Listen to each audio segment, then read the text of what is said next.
Hello दोस्तों, स्वागत है आपका X Smart Academy study for achieve goal में।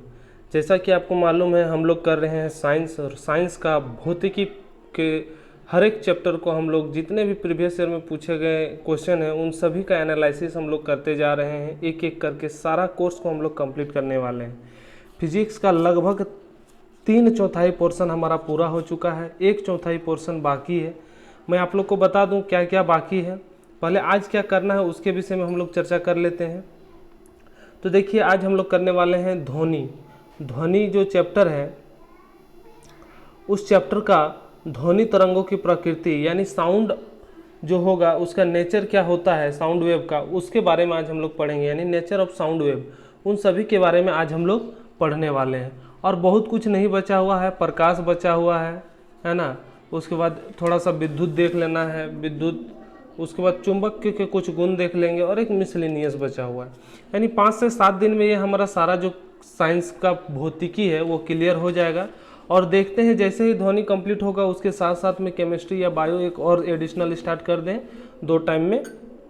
तो इससे क्या होगा कि हमारा जो है कोर्स और ज़्यादा जल्दी कंप्लीट हो जाएगा। जैसा कि आप देख रहे हैं नोटिफिकेशन आ रहा है, और उम्मीद करते हैं बहुत ही जल्द ऐसा भी नोटिफिकेशन आएगा कि एग्ज़ाम हो जाना चाहिए। ठीक है, तो आज हम लोग करने वाले हैं ध्वनि तरंग की प्रकृति। इसमें मैं बता दूं आप लोग को क्या क्या सीखने को मिलेगा कि ध्वनि किसके कैसी होती है, उसके गुण क्या होते हैं, वो कहाँ पर गमन करती है, उसका आयाम किस पर निर्भर करता है, उसका संचरण किस पर निर्भर करता है, ध्वनि की विशेषता क्या क्या होती है, उसका मापन कैसे करते हैं, इन सभी के बारे में पढ़ने वाले हैं। और लास्ट का जो 3 क्वेश्चन, जो लास्ट का 3 क्वेश्चन है वो ग्रुप डी में कंटिन्यू 2018 में ही 4 से 5 बार पूछा गया है।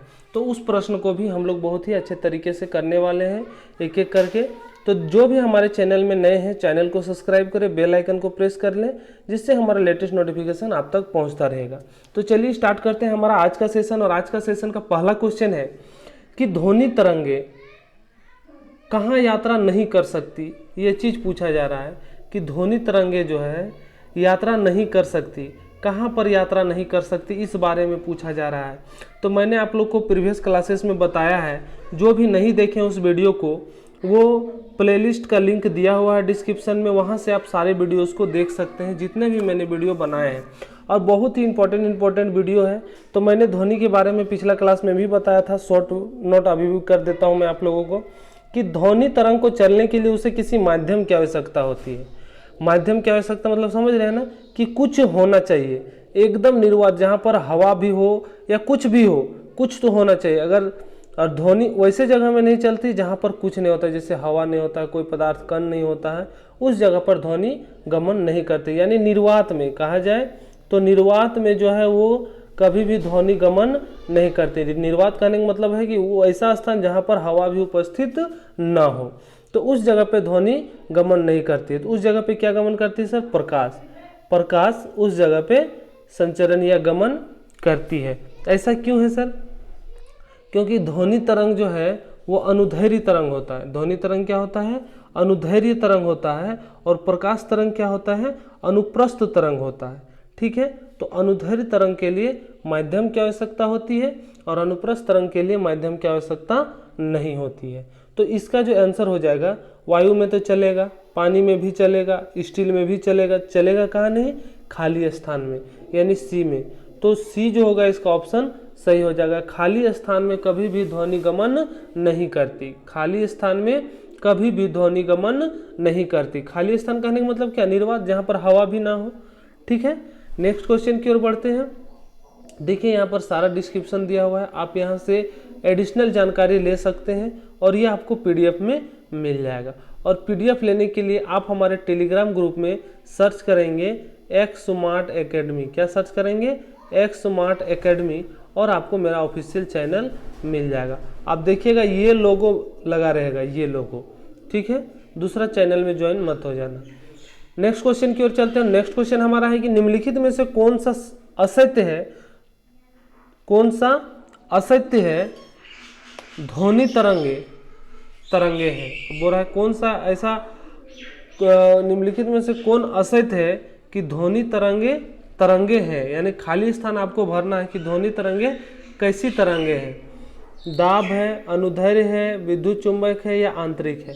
तो अशक्त चीज को भरना है, अशक्त चीज को भरना है ना। तो देखिए दाब तो होगा ही, अनुदैर्ध्य तो है ही और यांत्रिक तो है ही, है क्या नहीं, विद्युत चुंबकीय। कि ध्वनि तरंगे विद्युत चुंबक तरंगे हैं, यह अशक्त है। देखिए क्वेश्चन फंसाने का कैसा किया, ये 2016 एनटीपीसी में पूछा गया क्वेश्चन है और 7 फेज का एनटीपीसी एग्जाम बहुत जल्द होने वाला है, जून लास्ट वीक से स्टार्ट हो जाना चाहिए मेरे अनुसार, जैसा नोटिफिकेशन आया है। तो कैसा फंसाने वाला क्वेश्चन है, इस बात को देखिएगा कि कौन सा कथन कौन सा असत्य है कि ध्वनि तरंगे कैसी तरंगे, असत्य पूछा है। बच्चा क्या करेगा, देखेगा अरे अनुदैर्ध्य तरंग है, मार के निकल जाएगा, लेकिन अनुदैर्ध्य तरंग यहाँ पर नहीं होगा, यहाँ पर असत्य पूछा है, अनुदैर्ध्य तरंग तो सत्य होगा।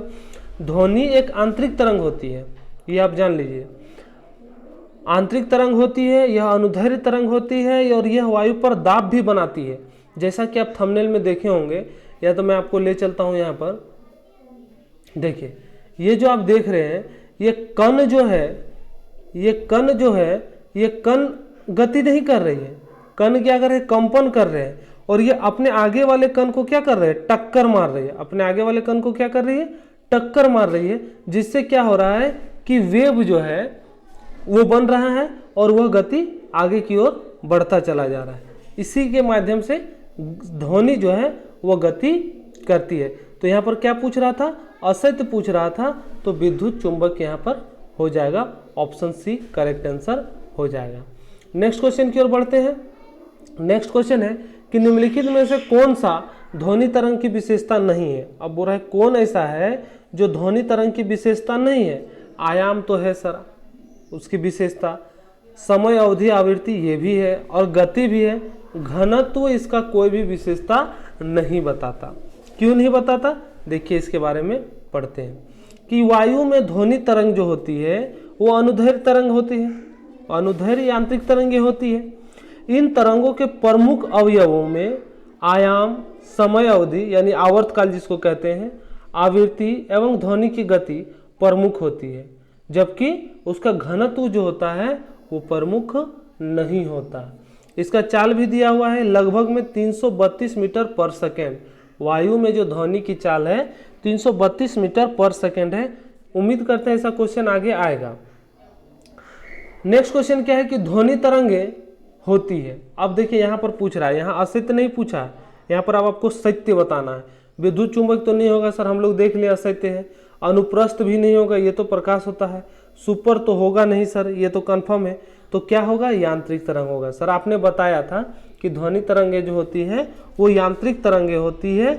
यांत्रिक तरंगों के संरक्षण के लिए क्या होता है, एक माध्यम की आवश्यकता होती है। यांत्रिक तरंग जो होते हैं उसके संचरण के लिए यानी एक स्थान से दूसरे स्थान जाने के लिए किसकी आवश्यकता होती है, माध्यम की आवश्यकता होती है। और विद्युत चुंबक के लिए कोई माध्यम नहीं चाहिए, अनुप्रस्थ के लिए कोई माध्यम नहीं चाहिए। तो इसीलिए ध्वनि तरंगे जो होती है वो यांत्रिक तरंगे होती है, यानी ऑप्शन डी जो होगा आपका यहाँ पर करेक्ट आंसर हो जाएगा। नेक्स्ट क्वेश्चन की ओर बढ़ते हैं। नेक्स्ट क्वेश्चन है ध्वनि तरंग का आयाम किस पर निर्भर करता है। अब ध्वनि तरंग का जो आयाम है वह किस पर निर्भर करता है, वस्तु के ताप पर? नहीं सर, आयाम उस पर निर्भर नहीं करेगा। ठीक है, सामग्री पर भी नहीं करेगा, गुणवत्ता पर भी नहीं करेगा, तो करेगा किस पर कि वस्तु को कंपन करने के लिए प्रयुक्त बल जो लगता है उसी पर आयाम निर्भर करता है। कि ध्वनि तरंग का आयाम जो है वस्तु के कंपन करने पर जो प्रयुक्त बल है उसी पर निर्भर करता है। कौन, आयाम। आयाम किस पर निर्भर करता है, बार बार बोल रहे हैं कि वस्तु को कंपन कराने के लिए जितने बल की आवश्यकता होती है उसी पर निर्भर होता है। कौन, आयाम। नेक्स्ट क्वेश्चन की ओर बढ़ते हैं। नेक्स्ट क्वेश्चन है निम्नलिखित में से कौन सा माध्यम के घनत्व में किसी ध्वनि तरंग के एक पूर्ण दोलन में लगने वाला समय है। अब बोल रहा है कौन सा जो है वो माध्यम के घनत्व में किसी ध्वनि तरंग के एक संपूर्ण दोलन करने में लगा समय है।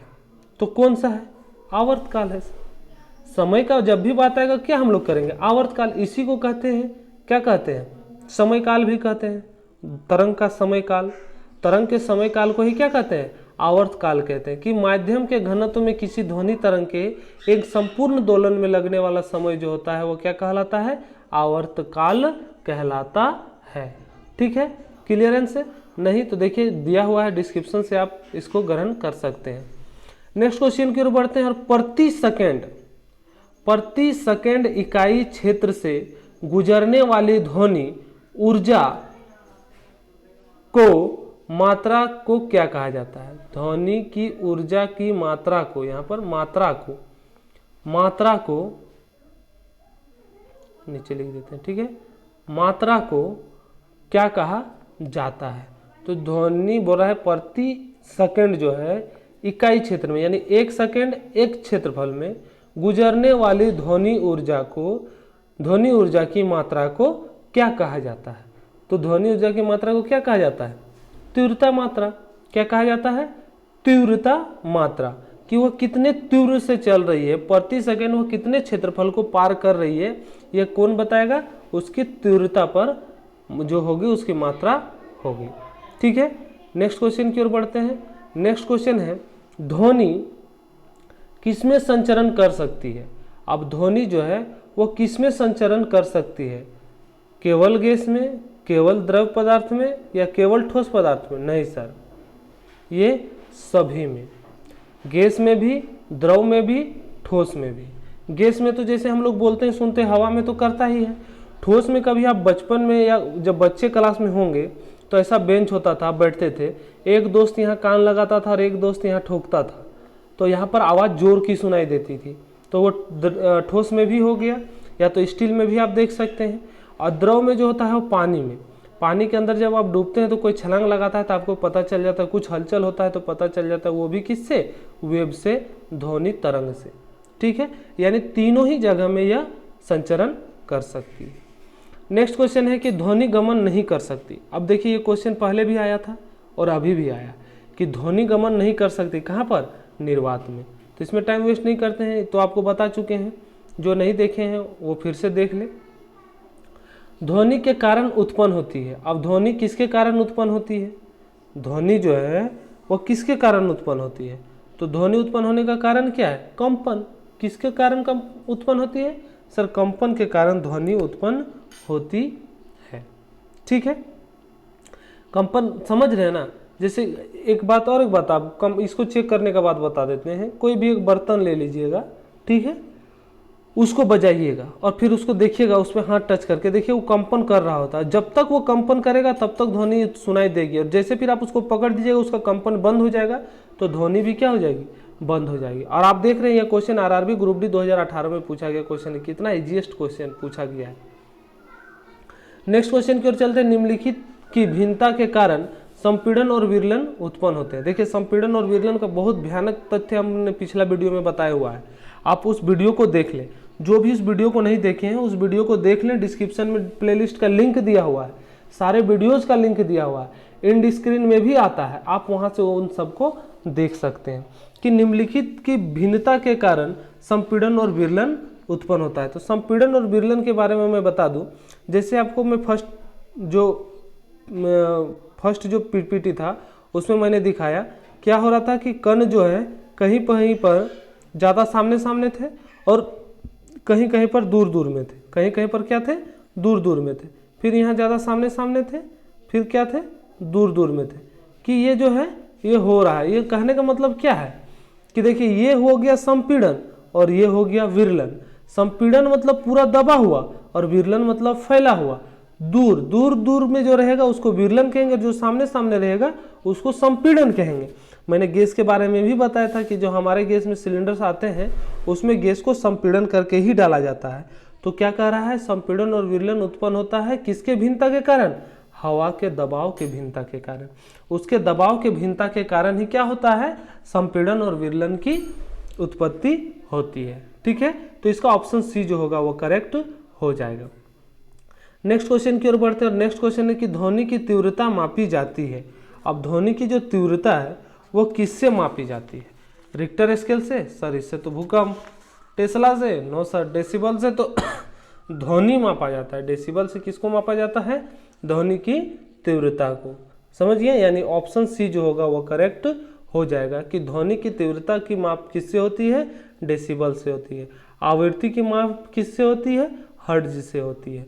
ठीक है, तो इस सब को याद रखना है, कनेक्ट करके सीखना है आपको। हर एक ऑप्शन के बारे में मैं बता दे रहा हूँ आपको कि ध्वनि वस्तुओं के कंपन से उत्पन्न होती है, ये आप भी जानते हैं, और ये एक अनुदैर्घ्य तरंग होती है, और इसकी जो तीव्रता मापने का है वो डेसिबल हो गया। इतना चीज आपको याद रखना है। डेसिबल को किससे डिनोट करते हैं? dB से, ठीक है, डेसिबल। नेक्स्ट क्वेश्चन की ओर बढ़ते हैं। नेक्स्ट क्वेश्चन है कि किसी एकल आवृत्ति की आवाज को क्या कहा जाता है?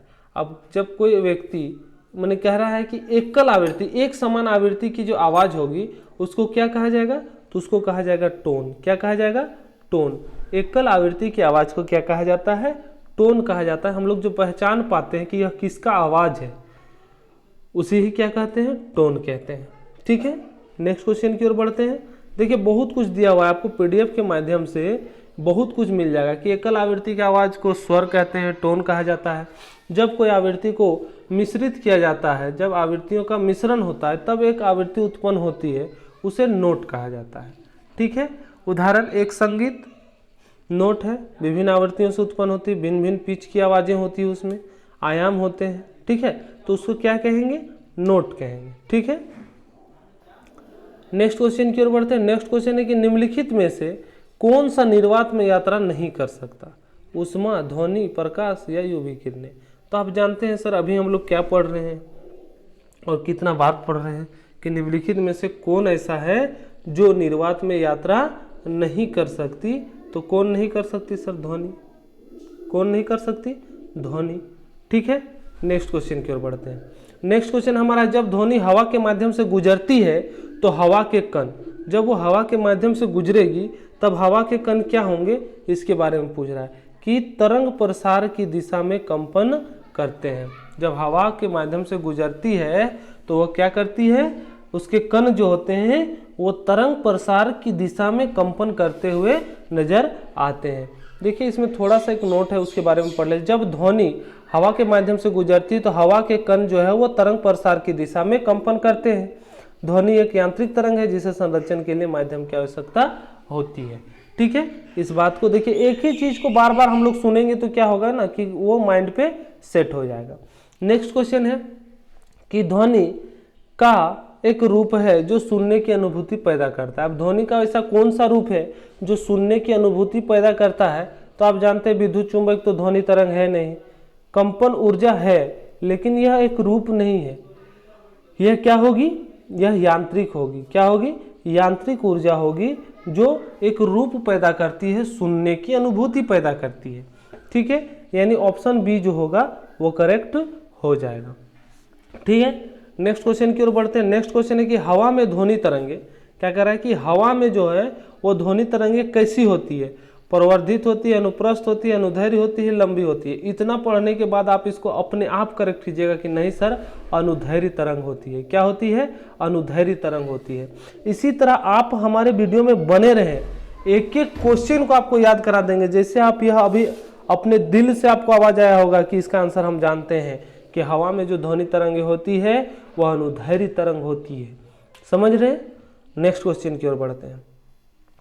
नेक्स्ट क्वेश्चन है कि निम्नलिखित पर ध्वनि तरंग भ्रमण करती है। अब बोल रहे हैं निम्नलिखित पर ध्वनि तरंग जो है वो भ्रमण करती है, किस पर करती है ना? इस बात को पूछ रहा है कि किस पर जो है वो करती है। एक ही माध्यम में? नहीं सर। लकड़ी में स्पीड दिया है? ये भी नहीं। विभिन्न माध्यमों में एक ही गति? नहीं। ये क्या होगा कि विभिन्न माध्यमों में विभिन्न गति से, हर एक माध्यम में इसकी गति जो है अलग है। हवा में गति अलग है, ठोस में गति अलग है, ठोस में भी उसके प्रकार में गति अलग है। यानी हर एक माध्यम में जो है वो प्रकार ध्वनि की गति जो है वो परिवर्तन करती है। इसीलिए कहा गया है विभिन्न माध्यमों में विभिन्न गतियों से जो है वो ध्वनि भ्रमण करती है, यानी गमन करती है। समझ रहे हैं? इसका डिस्क्रिप्शन बहुत ही भयानक दिया हुआ है, एक बार पढ़ लीजिएगा, जिससे आपका क्या होगा, सारा कॉन्सेप्ट जो है वो क्लियर हो जाएगा, ठीक है। नेक्स्ट क्वेश्चन और आज का लास्ट क्वेश्चन हमारा जो होगा वो है ध्वनि उत्पन्न होती है। बहुत ही इजीएस्ट क्वेश्चन, ध्वनि उत्पन्न होती है। तो ध्वनि किससे उत्पन्न होती है? वस्तुओं में कंपन के कारण, वस्तुओं में होने वाले कंपन के कारण जो है वो ध्वनि उत्पन्न होती है। तो ये आज का हमारा लास्ट क्वेश्चन था, बहुत ही शानदार क्वेश्चन था। जो भी ध्वनि के बचे टॉपिक है उसको हम लोग एक एक करके क्लियर करेंगे। तो जो भी हमारे चैनल में नए हैं चैनल को सब्सक्राइब कर ले, बेल आइकन को प्रेस कर ले। देखिए यही ना हम बता रहे थे संपीड़न और विरलन के बारे में, मैं आप लोग को यहाँ पर बता देता हूँ। जो आप ये गहरा गहरा भाग देख रहे हैं यहाँ पर जो आ रहा है बार बार, उसी को क्या कहते हैं, संपीड़न कहते हैं। और जो गैप गैप आपको दिख रहा है, कहीं कहीं आपको गैप गैप दिख रहा होगा, उसको क्या कहते हैं, विरलन कहते हैं। कण गति नहीं करते हैं, कण सिर्फ कंपन करते हैं और अपने आगे वाले कण को कंपन करवाते हैं, जिससे क्या होता है, गति स्थानांतरित होती है। ठीक है, तो ये संपीड़न और विरलन का था। लास्ट वीडियो में भी मैंने बहुत ही अच्छा डिस्क्रिप्शन दिया हुआ है। कल हम लोग करेंगे ध्वनि तरंग की आवृत्ति परिसर और ध्वनि तरंग की चाल, और एक दिन हम लोग ये तीनों कर लेंगे, कल हम लोग ये दोनों कर लेंगे, जिससे हमारा यह क्लियर हो जाएगा। फिर प्रकाश बचा है, विद्युत बचा है और मिसलेनियस, 3 टॉपिक और हम लोग कर लेंगे, तो हमारा फिजिक्स क्या होगा, पूरी तरह से कंप्लीट हो जाएगा। जितने भी क्वेश्चन पूछे गए हैं आरआरबी के द्वारा, उन सभी का हम लोग एनालिसिस कर रहे हैं बहुत ही अच्छे तरीके से। और जो भी चैनल में नए हैं चैनल को सब्सक्राइब कर ले, बेल आइकन को प्रेस कर ले और लाइक करना ना भूले। लास्ट में मैं कभी भी पूरे क्लास में आप लोग को लाइक करने के लिए और सब्सक्राइब करने के लिए नहीं कहता हूं, क्योंकि मैं पढ़ाई के बीच डिस्टर्ब नहीं चाहता। अंत में आपको इसीलिए कहता हूं कि अगर आपको अच्छा लगा तो वीडियो को जरूर लाइक करें। लाइक करने से आपका कुछ जाएगा नहीं, हमें प्रोत्साहन मिलेगी। ठीक है, और बेल आइकन को प्रेस कर ले, जिससे हमारा लेटेस्ट नोटिफिकेशन आप तक पहुंचता रहेगा। और पीडीएफ के लिए टेलीग्राम ग्रुप में जुड़ना ना भूलें, क्योंकि वहां से आपको और भी बहुत सारे इंपॉर्टेंट चीजें, इंपॉर्टेंट नोटिस, बहुत सारा नोट्स आपको वहां पर अवेलेबल है। इंस्टाग्राम में जुड़ने के लिए आप हमारा इंस्टाग्राम आईडी को फॉलो कर सकते हैं, डिस्क्रिप्शन में लिंक दिया हुआ है। और फेसबुक पेज को फॉलो करना ना भूलें, वहां पर प्रीवियस ईयर क्वेश्चन पहले से ही अपलोडेड है और अपलोडेड होते रहती है, जिससे आप वहां से रिवीजन कर सकते हैं। तो लाइक करें, लाइक करना ना भूलें, शेयर करें, कमेंट करें और बताएं कि आपको ये वीडियो कैसा लगा। अंत तक बने रहने के लिए धन्यवाद।